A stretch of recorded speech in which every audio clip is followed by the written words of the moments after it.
Hey guys, welcome back to another weekly trucking news roundup where we take a look at the top news hitting our industry over the last week. Today, we're diving into the latest regulations, enforcement trends, and legislative proposals hitting the industry in 2025. From vague FMCSA answers to burning questions that truckers have, to roadside English proficiency tests, and a potential tax break on trucks, there's definitely a lot to unpack. So let's get into the latest news and break it all down. Ready? Let's go!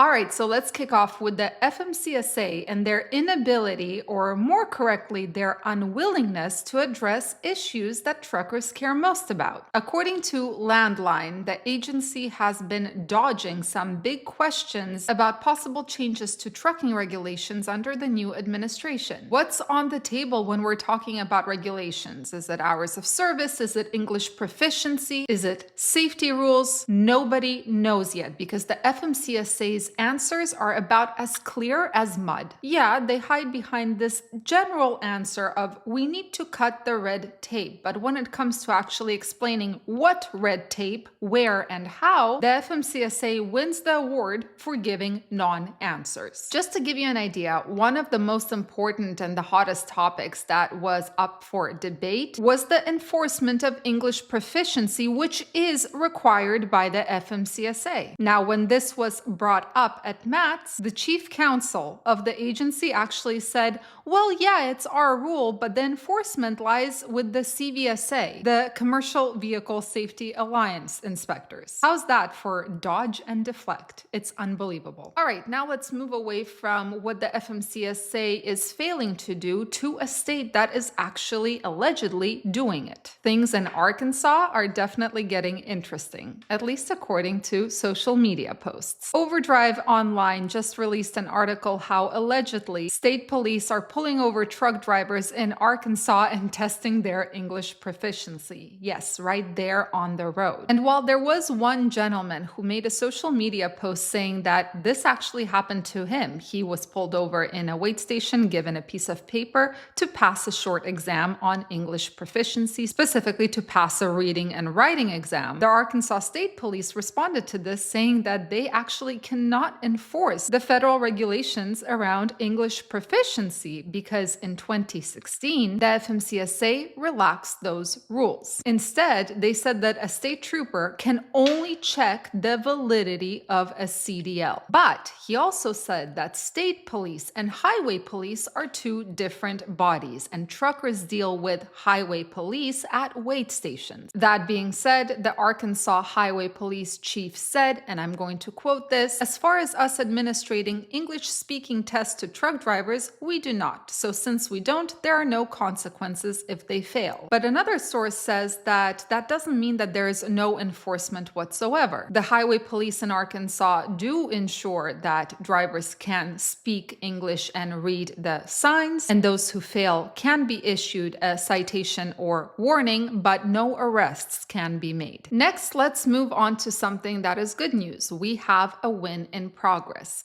You guys know how a lot of truckers are fighting against the ticket quotas that police officers use in order to write tickets? Well, several states have legislation intended to discourage that practice. Some states like Illinois, Tennessee, Virginia are fed up with ticket quotas, where cops are pressured to write a certain number of tickets no matter what. Now, Illinois already banned them last year, but now they are tightening the screws. With Senate Bill 2979, cops can no longer be judged on citation numbers, period. Now, Tennessee has a House Bill 2465 making quotas completely illegal and blocking any sneaky workarounds like activity points. Virginia is pushing Bill 279 to ban quotas outright after loosening those rules in 2021. Now, let's talk real life. How do quotas affect you? Picture this. You're hauling through Tennessee and behind you there's a cop who is behind on his numbers, the quota numbers. That slightly worn mud flap that you have, bam, $150 ticket. It's not about safety, it's just about hitting a quota. But the repercussions for a trucker, it's not just monetary, right? Those CDL points, they can jack up your insurance. And your CSA score takes a hit, and if it's bad enough, it's going to be more challenging to find work. One BS ticket can end up snowballing into lost gigs. All right, now let's move on to some freight broker news. A lot of folks in this industry are very wary of automation, saying that it is going to eliminate jobs.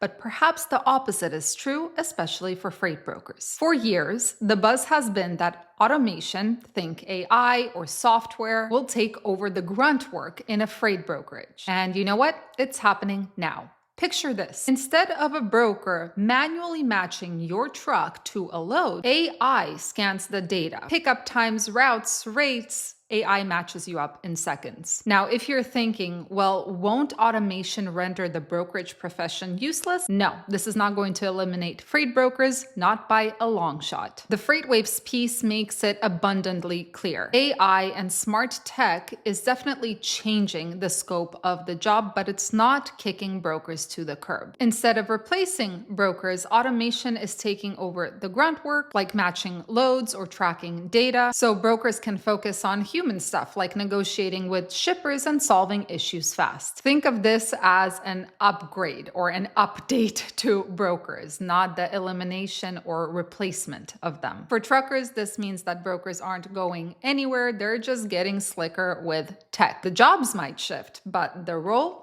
yeah, it's here to stay. And finally, let's talk about something that I personally am very, very excited about, a bill to repeal the federal excise tax on new trucks, the FET tax. When you decide to buy a new commercial motor vehicle, you are hit with a 12% FET tax, which on average adds about $22,000 to the price. Now, this type of bill to remove the FET tax has been introduced to Congress several times before, and it has never passed, obviously. But now the argument is the following. If the tax is removed, motor carriers are going to be more motivated and able to buy newer, safer, and cleaner equipment, which in turn would provide a boost to those manufacturing jobs. For owner-operators, this would mean extra cash for things like fuel, maintenance, or just staying afloat. And plus, newer rigs save on repairs most of the time, and the fuel efficiency is a little better. Obviously, this is a long shot in Congress, but it is there right now, so we can be excited about the fact that at least there's something happening. Question for you, would you end up buying new if this bill passes? So that's a wrap for our trucking news of the week. Which story are you most interested in? For me personally, as I said before, it's the